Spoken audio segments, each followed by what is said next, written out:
Здравейте, казвам се Милен Христов и съм активен адвокат от 19 години. Последните 4 години се интересувам активно от развитието на изкуствения интелект и за това как той може да бъде приложен в българското право. Защо може да бъде приложен? Защото повечето от адвокатите произвеждат текстове, а изкуственият интелект също произвежда текстове. От известно време наблюдавам развитието на моделите на изкуствения интелект и по-специално възможността им да работят с български език. С малки изключения, повечето от самите модели не се справят добре с български език. Около година, година и половина има един метод, който помага на изкуствения интелект да бъде значително повече фактологически точен. Този модел се казва RAG или Retrieval Augmented Generation. На български това нещо може да се преведе като генериране чрез добавено извличане. Какво представлява това нещо? Когато отправите запитване към модела на изкуствения интелект, това запитване обикновено директно влиза в самия модел на изкуствения интелект, който генерира някакъв отговор. Този отговор обикновено е базиран на данните, върху които е трениран самия модел.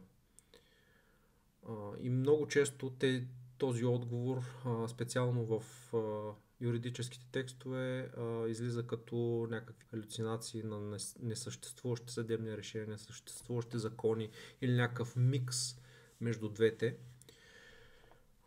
За да се избегне тази халюцинация, се използва методът за генериране чрез добавено извличане. Какво представлява това нещо? За да може модела да работи върху фактологически точни документи, тези документи следва да преминат един процес, който се казва ембединг. Ембединга представлява прехвърляне, трансформиране на текст в вектори, които пресъздават контекста, в който модела вижда конкретната дума. Този ембединг модел след това се съхранява в база данни или така наречената векторна база данни. След като тези текстове се превърнат в вектори и се запазят в базата данни, след отправяне на запитването, процесът претърсва базата данни с вектори и извлича няколко, обикновено 5-10 броя текстове, които са най-сходни спрямо контекста на самото запитване на потребителя. След това тези текстове се подават към изкуствения интелект, който ги използва за контекст, за да генерира конкретния отговор на потребителското запитване. По този начин халюцинациите на самия модел на изкуствения интелект се свеждат до минимум и той работи единствено, т.е. не единствено, но преимуществено върху контекста, който вече е извлечен от базата данни с фактологически точни документи. Как може това нещо да бъде използвано от адвокатската професия? Има няколко варианта. Това, което е най-очевидно, е този ембединг модел да бъде направен чрез използване на правни документи, дали ще са текстовете на конкретни закони, дали ще са текстове на съдебна практика, дали ще са текстове на личен архив на конкретната адвокатска кантора или адвокат. Тази база данни може да се подаде в самия модел на изкуствен интелект, който въз основа на нея да генерира отговор, който е фактологически точен.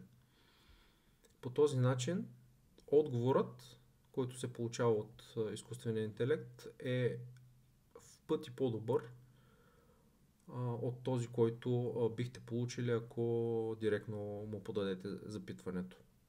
След като разбрах за този начин на действие и минимизиране на халюцинациите, реших да започна един мой проект, който е свързан с генерирането на аргументи за обжалване на съдебни решения. За да се постигне обаче добър резултат, не може просто да му изсипете цялата база данни с всички решения и да разчитате изкуственият интелект да генерира правилен отговор или поне разумен с аргументи, които съответстват на вашето запитване. Тук имаме два проблема. Първият проблем е повечето модели на изкуствен интелект имат така наречения ограничен контекстен прозорец. Тоест не може да му изсипете наведнъж цялото българско законодателство и всички съдебни решения, защото имат ограничения в паметта, така да го кажем. Тоест не може повече от 3-4 документа наведнъж да му бъдат подадени като контекст. И заради това обикновено се използват и векторните бази данни и тази предварителна стъпка. Другият въпрос е, че когато му зададете конкретен въпрос, този въпрос трябва да търси в определена съдебна практика. Тоест не може, ако му зададете въпрос, дай ми аргументи за обжалване на този електронен фиш за скорост, и изкуственият интелект да търси в съдебната практика, примерно за наследяване и делба. Това ще доведе до неточен отговор и най-вероятно и халюцинации. Затова много е важно да му се подаде правилния контекст, който съответства на контекста на самото запитване. И тъй като повечето от моята практика до момента е свързана с административни и административно-наказателни дела, и по-специално имам сантимент към Варненския административен съд и няколко съдии, които в повечето си решения са доста нелогични, да не кажа заядливи. Затова реших да експериментирам и филтрирах всички решения на Варненския административен съд, които съм събирал в последните години, и ги имплементирах в въпросният RAG модел.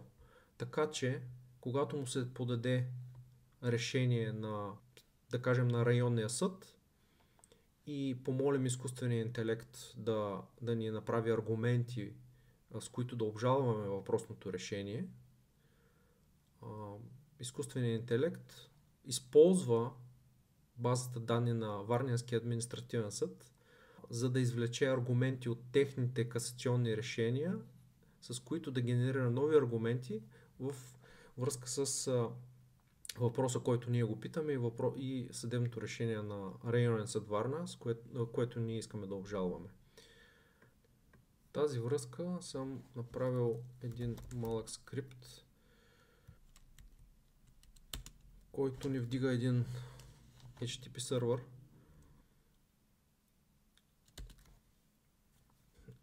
Това е един много прост интерфейс, който съм пуснал локално.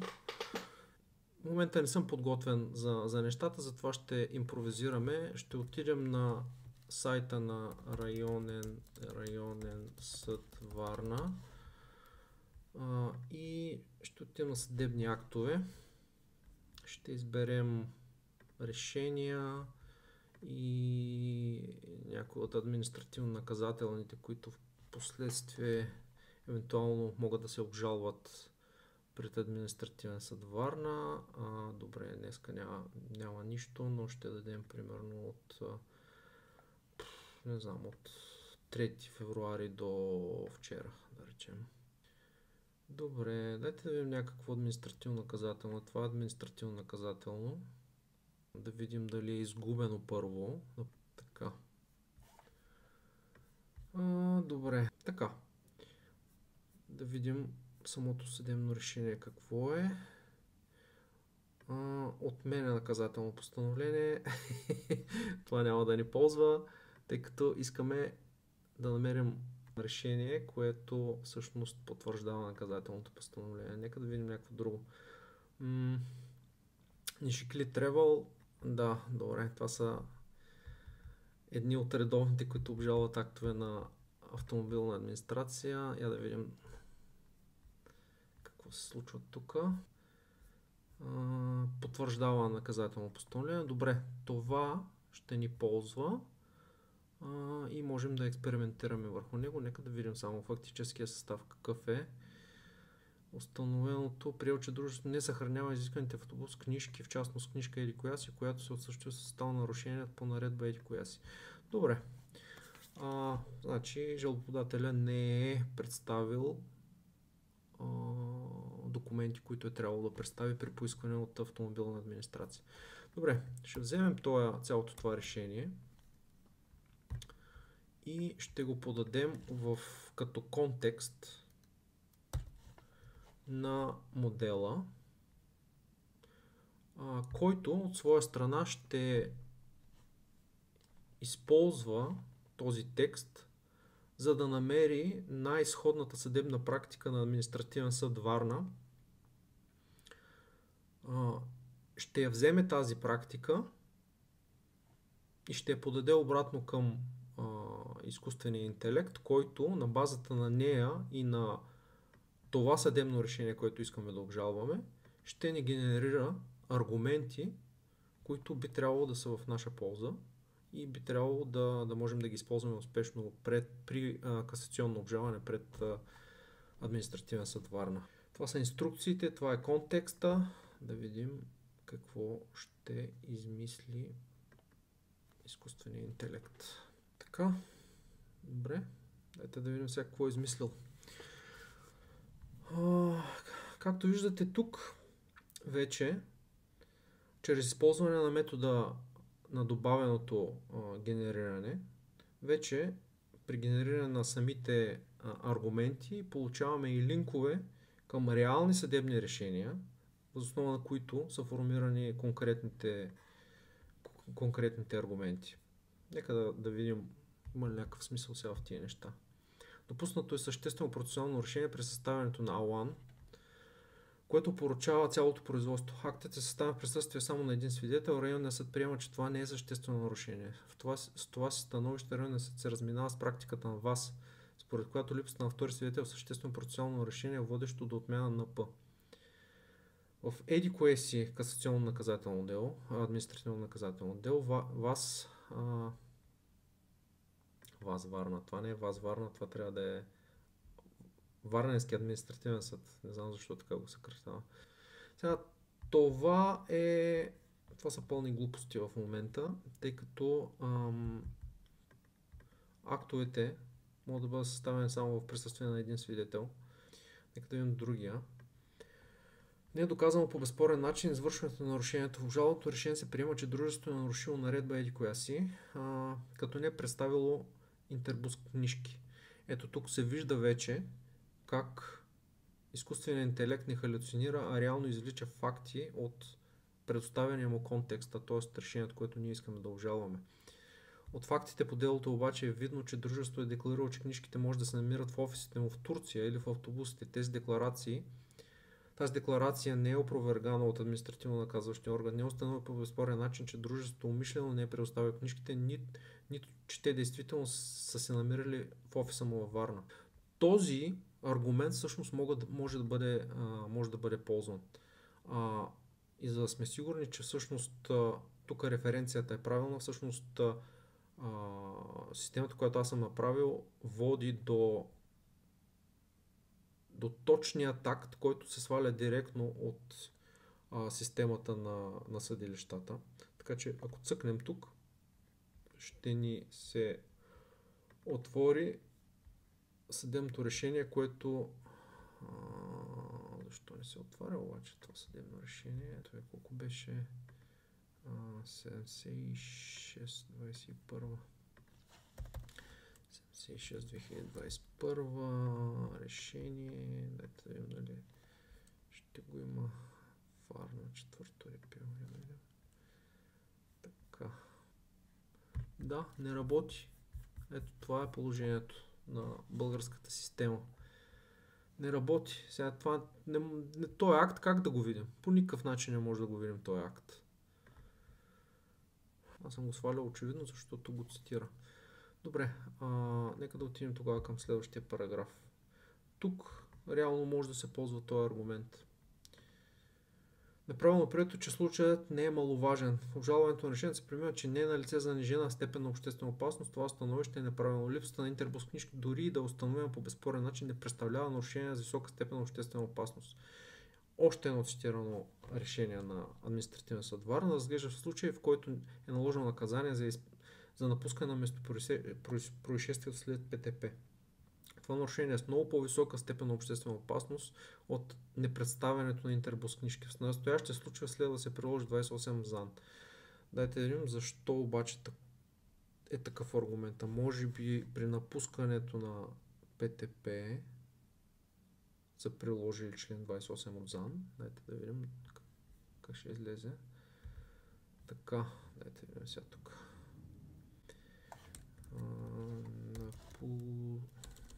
Напуска 28. Така. Че правилно от страна на АНО не е приложена наказателната, касационната пожалване. Така, оставя в сила решение, осъжда. Добре, значи тук по-скоро не може, защото това решение всъщност оставя в сила решението на районния съд, т.е. потвърждава се санкцията.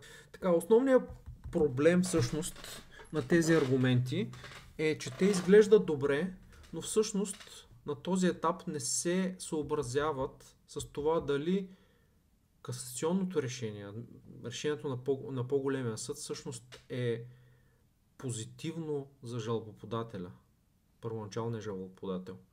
Тоест тук в конкретния случай изкуственият интелект подава съдебна практика, която обаче е в ущърб на самия жалбоподател, което естествено не ползва адвоката. За да се избегне това, в този процес тук трябва да се добави още една стъпка. Тоест между запитването и търсенето в ембединг модела трябва да се добави още една стъпка, която всъщност да претърси метаданните на конкретните съдебни решения. Всъщност може би е тук, по-скоро трябва да се направи стъпката, не тук. Тоест след търсенето и се извличат конкретния контекст, който е свързан с запитването на адвоката. Тук най-вероятно трябва да се използват метаданните, за да се филтрират решенията на по-горната инстанция, които само са в полза на жалбоподателя. Така че след като се подадат после по веригата в процеса, изкуственият интелект да вземе предвид само положителните решения, т.е. тези, които отменят наказателното постановление, а не тези, които го потвърждават. По този начин може да се ускори и да се прецизира всъщност аргументацията на самия модел и тогава вече, след като се добави въпросното филтриране на метаданни, тогава вече може да имаме някакви ползваеми аргументи, които да се ползват директно в касационната жалба, която да се изпрати към конкретния съд. И тук всъщност тези метаданни могат да бъдат използвани и вече след подаване на касационната жалба, защото след като разберем кои съдии ще разгледат касационната жалба, ние може да използваме съдебната практика на точно тези конкретни съдии и да извлечем аргументи от предишни техни решения по сходни дела или дела, които по някакъв начин могат да бъдат ползвани като основа, т.е. да използваме самите аргументи на съдиите, които те са ползвали по конкретно нещо. Така че да бъдем абсолютно в унисон с конкретния съдебен състав. А, тази стъпка между запитването и търсенето в embedding модела, най-вероятно ще имплементирам следващите 1-2 седмици и тогава ще направя ново видео, вече където може да сравним резултата, който ни подава изкуственият интелект, с това дали реално можем да го ползваме при обжалване на съдебни решения. Това е за сега. До следващия път.